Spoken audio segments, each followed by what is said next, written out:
আসলে আমাদের ইকোনমিতে একটা মন্দা পরিস্থিতি চলছে। বাংলাদেশ ব্যাংক এবং শিল্প মন্ত্রণালয় থেকে যে তালিকা দেওয়া হয়েছে সেখানে আপনার এসএমইর সঙ্গে এখন একটা লেজ জুড়ে দেওয়া হয়েছে সিএসএমই, অর্থাৎ cottage micro small medium enterprise আর কি। এখন এই যে চটপটি ব্যবসায়ী, তার ব্যবসাটা চলার জন্য যে জিনিসটা প্রয়োজন সে কিন্তু মোটামুটিভাবে আমি খুব বেশি হাই লেভেলের বলবো না, স্বাস্থ্যসম্মত এবং মুখরোচক খাবার কিন্তু সে পাবলিকের কাছে কম দামে তুলে দিতে চাচ্ছে। কিন্তু উনি বলতেছেন যে ওনার ব্যবসা ভালো যাচ্ছে না। অন্য আরও দুইজন যারা আছে গ্রোসারি ব্যবসায়ী দেখলাম আর কি হলো, বা অন্যান্য সার্ভিস সেক্টরের ব্যবসায়ী আছে, তারা নিজেরাও আর কি হলো যে ভালো সমস্যার মধ্যে আছে। তার প্রমাণ হলো যে ওনারা বলতেছেন যে লোন করে কোনো রকমে চলছে।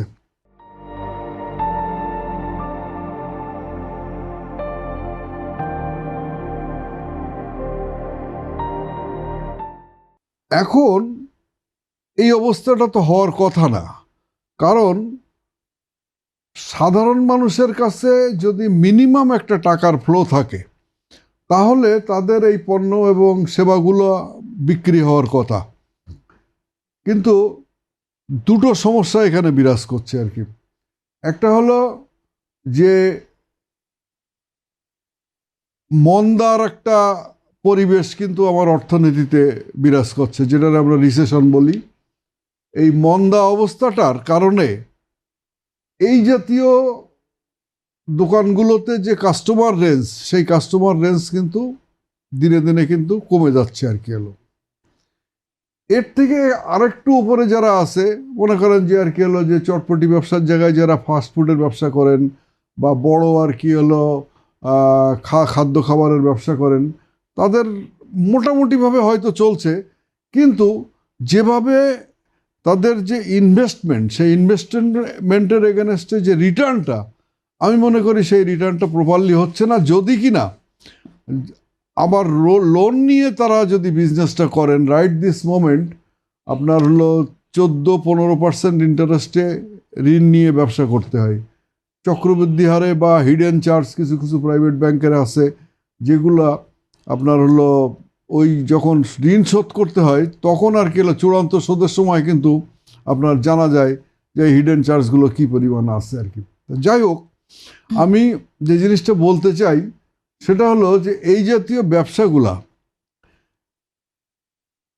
তারা, আপনি প্রথমে বলেছেন যে আর কি হলো যে তারা মানে ঋণ ঠিক মতন পায় না। ঋণের ব্যাপারে বিষয়টা কিন্তু অতটা গুরুত্বপূর্ণ আমার কাছে মনে হয় না। এই কারণে মনে হয় না যে এখন এই যে এমএসএমই সেক্টরে বিভিন্ন ব্যাংক কিন্তু মার্কেটিং এজেন্ট নিয়োগ করেছে যে ঋণ দেওয়ার জন্যে, অর্থাৎ পটেনশিয়াল কাস্টমার পেলে তারা কিন্তু ঋণ দিচ্ছে।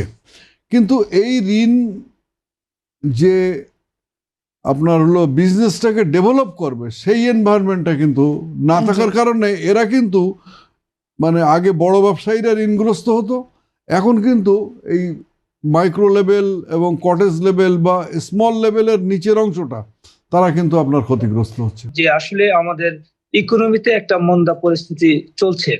আপনি যদি দেখেন যে আমাদের এসএমই গুলার অবস্থা হয়তো আগেও খারাপ ছিল, কিন্তু কোভিড এর পর থেকে এদের অবস্থা বেশি খারাপ হয়েছে। কোভিড এর যে লকডাউন হয়েছে এবং মানুষের যে ইনকাম কমেছে, তার ইম্প্যাক্ট সরাসরি হচ্ছে এসএমই খাতের উপর সবচেয়ে বেশি পড়ছে। কারণ ওই সময় তাদের হচ্ছে উৎপাদন ছিল না, ঘরের মধ্যে তারা উৎপাদন করলেও সেগুলি হচ্ছে তারা বিক্রি করতে পারতো না, এবং মানুষের যেহেতু আয় এবং কর্মসংস্থান কমে গেছে, ফলে কাস্টমার বেজও কমে গেছে। এবং আপনারা যদি দেখেন যে ইউক্রেন রাশিয়া যুদ্ধের পরবর্তী সময়ে, তো তার ফলে যে ইনফ্লেশনের যে প্রভাব, এখন আমাদের 12% ইনফ্লেশন উঠে গেছিল, এখন সেটা 8%-এর উপরে আসছে।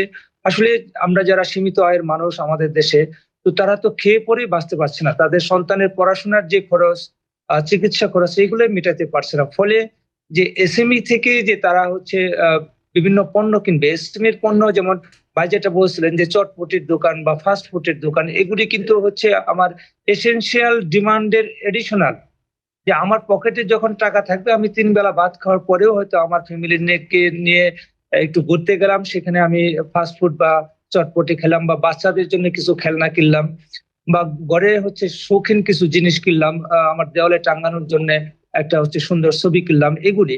কিন্তু যখন হচ্ছে মানুষের পকেটে টাকা না থাকে, তখন মানুষকে কিন্তু প্রথমেই এইসব জায়গায় কস্ট কাট করতে হয়, যেটা আমরা হচ্ছে 2020 সাল থেকে আমরা মোটামুটি দেখে আসছি যে এসএমই গুলোর অবস্থা খারাপ। প্লাস হলো যে যখনই হচ্ছে রাজনৈতিক অস্থিতিশীলতা তৈরি হয়, এটার ইম্প্যাক্ট হচ্ছে এসএমই এর উপরেই সবচেয়ে বেশি পড়ে। এবং গত 1.5 বছর ধরে আমাদের দেশে এক ধরনের রাজনৈতিক অনিশ্চয়তাও আছে। ফলে সব দিক মিলিয়ে আমাদের এসএমই গুলো বেশ সংকটের মধ্যে আছে। এটা আমরা নিজেরা যেমন বুঝি, ব্যবসায়ীরা বুঝেন, এবং সরকারি যারা নীতি নির্ধারক আছেন তারাও এই জিনিসটা কিন্তু উপলব্ধি করেন।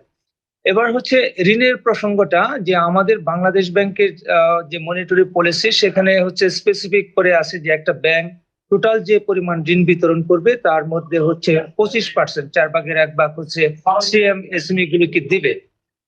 কিন্তু আমরা দেখতে পাচ্ছি যে সর্বশেষ যে ডাটা, তাতে হচ্ছে আমাদের ব্যাংকগুলি তাদের ঋণের প্রায় 17-18% হচ্ছে এই সেক্টরে দিয়ে থাকছে। ফলে হচ্ছে বাংলাদেশ ব্যাংকের যে টার্গেটটা দেওয়া আছে, সেই টার্গেটের কিন্তু এরা কাছাকাছিও যেতে পারছে না। তো বাংলাদেশ ব্যাংক যখন টার্গেটটা দিছে, তখন নিশ্চয়ই এসএমই সেক্টরের ফাইন্যান্সের যে ডিমান্ড, সেটা উপলব্ধি করে দিয়েছে। এবং যদি সেখানে 18% হচ্ছে এই সেক্টরে ঋণ যায়, তো তার মানে হচ্ছে প্রায় 7% হচ্ছে ঘাটতি আছে। এটা একটা বিষয়। আর ভাই যেটা বলছেন যে এসএমই এর মধ্যে হচ্ছে লাস্টের যে হচ্ছে এম আছে, যে মিডিয়াম, এই এসএমই গুলোকে যে ঋণ দেওয়া হয় তার বড় একটা অংশ এই মিডিয়াম এন্টারপ্রেনার যারা আছেন তারাই আসলে পান।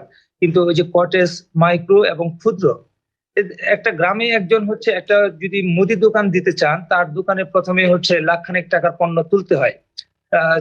তেল, চিনি, ডাল সব মিলায়, পেঁয়াজ, রসুন সব মিলায়, বা তার দোকানের যে ফার্নিচার করা, একটা দোকান বাড়ানো প্রায় লাখখানেক টাকা, মিনিমাম হচ্ছে একটা লাখখানেক টাকা তার পুঁজি দরকার হয়।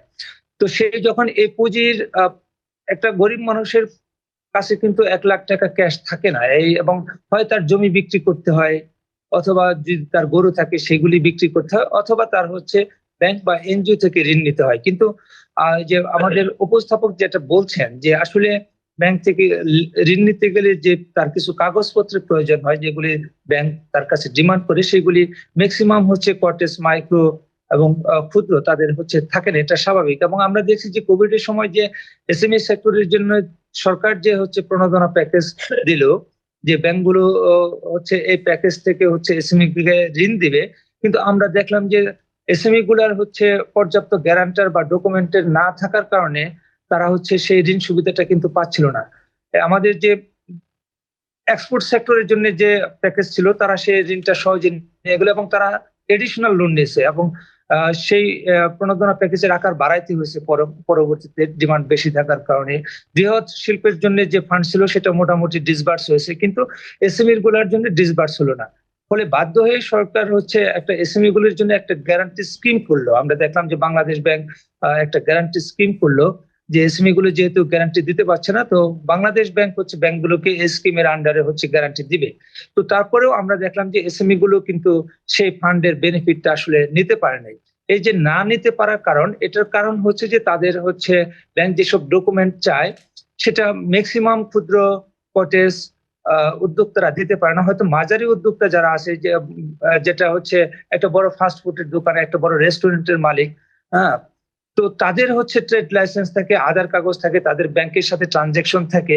কিন্তু এই ক্ষুদ্র যিনি চটপটি বিক্রি করেন, বা হচ্ছে হলো রাস্তায় একটা ব্যানের উপরে কিছু পণ্য নিয়ে বসেন, তার পক্ষে আসলে কিন্তু এই ব্যাংক অ্যাকাউন্ট বা ব্যাংকের সাথে যে লেনদেনের যে ডকুমেন্ট গুলি, সেগুলি হচ্ছে মেটানো সত্যিকার অর্থে কঠিন।